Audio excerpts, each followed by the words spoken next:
Wanawake,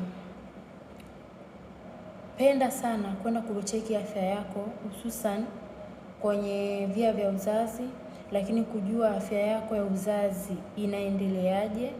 Jamani, pima UTI, pima PID, kwa sababu usipopima hivi vitu kwa sasa hivi hautaona madhara yake ama effect zake, ila kwa baadaye utakuja kuona haushiki ujauzito.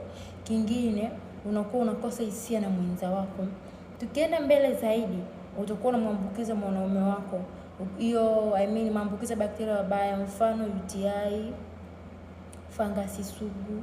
Mwanaume akipata yale maambukizi atashindwa kufanya tendo la ndoa kama inavyotakiwa, atapoteza nguvu za kiume, lakini kingine atakuwa anashindwa kukojoa.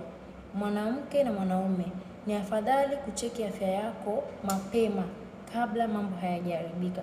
Kama tayari umeshapata maambukizi ya bakteria hao wabaya, ama tayari umeshakosa mtoto kwa sababu ya PID ama UTI ama fangasi sugu, na mwanaume unashindwa kuperform kwenye tendo kwa sababu tu ulishawahi kukutana na mwanamke mwenye maambukizi ya bakteria wabaya, akakupelekea wewe kupata miwasho, akakupelekea wewe kupata maumivu wakati wa kukojoa, akakupelekea wewe kupata uchafu na mwanaume kwa unakutoka wenye rangi tofauti tofauti, mwenye rangi ya ugoro, rangi ya kijani, hiyo ni dalili mbaya sana. Kama tayari umeshapata changamoto hiyo, tafadhali tafute Afya na Fadhila. Tumetatua changamoto ya watu wenye matatizo hayo. Unakaribishwa, tutumie jumbe fupi kwenye WhatsApp namba zetu, lakini kwa haraka zaidi tupigie sasa hivi.